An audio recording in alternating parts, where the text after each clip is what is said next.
if you make this one assumption, which is that instead of particles, as in quantum field theory, we have these just one-dimensional objects which can be open or closed, like whatever that means as a one-dimensional object. It loops back on itself when it doesn't. But all open strings can be morphed into closed strings, so that's important apparently. But when you make that one assumption, like loads of shit happens, because the interaction suddenly spreads out. So it goes from being this to this, and it spreads out over space. It smears it, which is really interesting. If you assume that one-dimensional objects, gravity emerges every consistence, because we can't test it.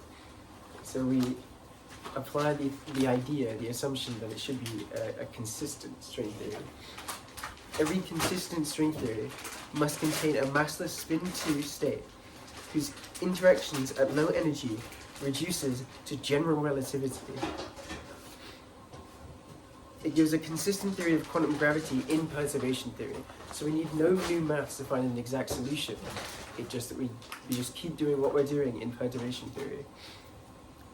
Grand unification, I mean, like, string theory implies gauge groups large enough to contain the standard model.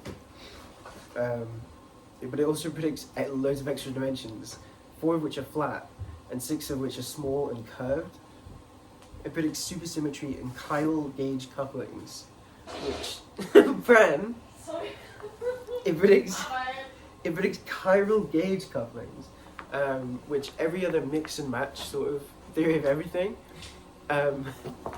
every sort of mix and match theory of everything has had to involve these symmetric gauge couplings, which we don't observe. But string theory only needs chiral gauge couplings. It has no free parameters, like no adjustable constants. But quantum field theory, Bran, has, well, you have the gauge that you use.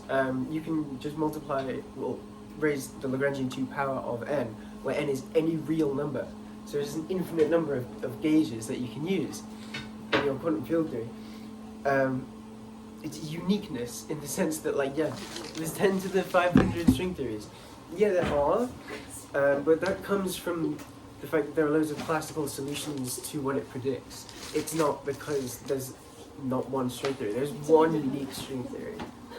And this is what I was learning in the book that I was supposed to read today.